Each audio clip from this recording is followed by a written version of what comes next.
basic structure of medical terminology. Here the word basic means fundamental, beginning, elementary. And what is that? Number 1, we have prefix. And it appears at the beginning of a medical term. We don't want to go into detail because we have already talked about this. And prefix, it usually indicates location. There are sometimes some medical terms which show you location. And when I say location, what do you mean? Location is the place. We have the direction. Prefix also indicates left or right, up or down, like this. Type, what category, what branch, what field. It may refer to type. Quality, whether it is mild, strong. Quantity, that is to say, numbers. So prefix shows at least all these 5 elements, and they are very useful. Okay, now we move on to the next. Basic structure of medical terminology. Number 2, root. The root gives a term its essential meaning. Without root,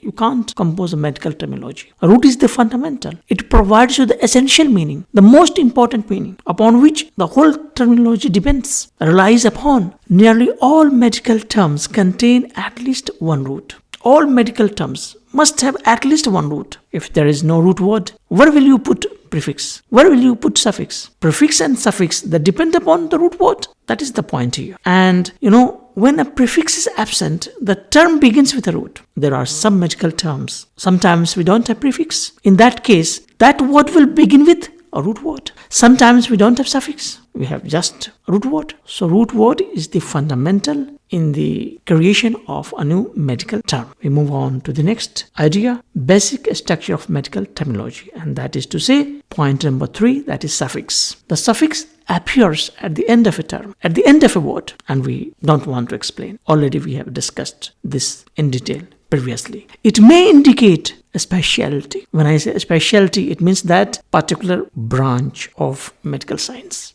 a specialized field, and we have different specialized fields in medical science. We have heart specialist, we have eye specialist, we have ENT, and so on. Test. Sometimes there are some medical terms in which suffixes are used. They indicate the type of test you need when you consult a doctor. The type of test you have to conduct. You have to prescribe to the patient. Sometimes it may indicate a disorder. When I say disorder, what do you mean by disorder? Disorder, not in order. You are not feeling well. There is something wrong in your body. So suffix sometimes may indicate the idea of disorder. Otherwise, it may simply define whether the word is a noun, verb, or adjective. So suffix may also helps us to understand the grammatical category of a word. I hope you understand.